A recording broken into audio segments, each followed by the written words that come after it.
ginnaaw bi ñu leen nuyoo di leen dalalaat ak jàmm ci seen bi di Leader TV di wax ni bu leen fàtte abonné gannaaw loolu ñuy wakkeen ci revue de presse nag ñu ngi ci njëkk stade ñoo ngi fay fekk ñaari l'international sénégalais yi Mendy et Kalidou Koulibaly moo tax journal bi mi ngi fesal naan Mendy et Koulibaly un duo en or à Londres sa Londres googee dinañu gis duo bu neex kii di Mendy et Kalidou Koulibaly gannaaw bi nga xamee ne Londres googee la waa Chelsea di préparer seen saison ba tey journal bi ñoo ngi fay fekk kii di l'international sénégalais bii di Abdou Diallo nekk foofee sa Paris Saint-Germain moom Abdou Diallo mii nag journal bi mi ngi fesal naan kii di Abdou Diallo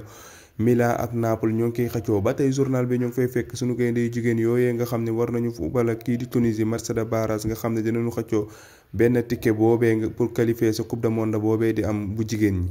ginnaaw stade dañuy dem ak yéen ci yéenekaayu groupe Futurs Médias ñu gën ko xamee ci record moom record gii nag mi ngi fesal l'international sénégalais bii di Kalidou Koulibaly gannaaw bi nga xamee ni contrat bii nga xam ni moom la seq ak waa Chelsea contrat bii nag dana dem ba 2026 ñeenti at la signé ak ñoom ba tey journal bi ñoo ngi fay fekk kii di Kalidou Koulibaly journal bi mi nga xam ne naan kii di Kalidou Koulibaly dina indi jeu bu dëgër bu am qualité foofee ci bële yi mooy waa Chelsea googee ba tey journal bi ñoo ngi fay fekk ay kàddu Balla Gaye 2 ba tey journal bi ñoo ngi fay fekk lettre bi nga xam ne Kalidou Koulibaly bind na ko waa Naples ñooñee di leen tàggu naan leen fii di Naples sama kër la ba tey journal bi ñoo ngi fay fekk suñu gaynde yu góor yooyee nga xam ne Zambie daf leen éliminé foofee sa tournoi boobee di am sa Afrique du Sud ba tey journal bi ñoo ngi fay fekk suñu gaynde yu jigéen yooyee nga xam ne ñoo ngi xëccoog ñii di waa Tunisie benn ticket bu leen di permettre ñu qualifier sa coupe du monde jigéen ñooñee di am. ginnaaw record dañuy dem suñu làmb nag ñoo ngi fay fekk kii di Gris Bordeaux ñu gën ko xamee ci titre de page journal bi di bind naan kii di Gris dafa du mooy waa Fass ba tey journal bi ñoo ngi fay fekk muy xamle naan kii di Tapha Guèye waa écurie Ndakaaru dañ ci génn seen lépp ba tey journal bi ñoo ngi koy bind fekk muy bind di fesal naan kii di Luc Nicolaï war nañ ko dégg ci làmb ji waroon dox ci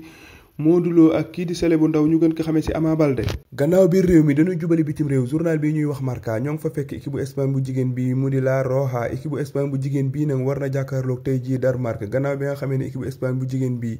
am na benn victoire ak benn défaite tey jii bu doorul Danemark du qualifier sa quart de finale yi ba tey équipe bu Espagne bu jigéen bii moo encaissé bii bi nga xam ne moo gën a gaaw ci coupe d'Europe bu jigéen ñooñu di am foofee sa Angleterre ba tey équipe bu Espagne bu jigéen bii seen star bi nga xam ne ñu gën ko xamee ci turu Alexia kookee nga xam ne moo jëloon Ballon d'Or 2021 bi ñu génn moom seen joueur boobu retourné na foofee sa Espagne gannaaw bi nga xamee ne dafa blessé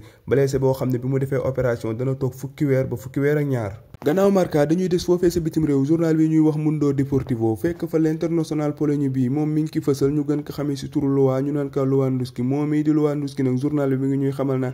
accord dox na ci diggante Bayern na googee nga xam ne saison bii ñu génn fa la nekkoon ak FC Barcelone gii nga xam ne fa la jëm contrat bi nag mi ngi toll ci ñeenti at la signé ak ñoom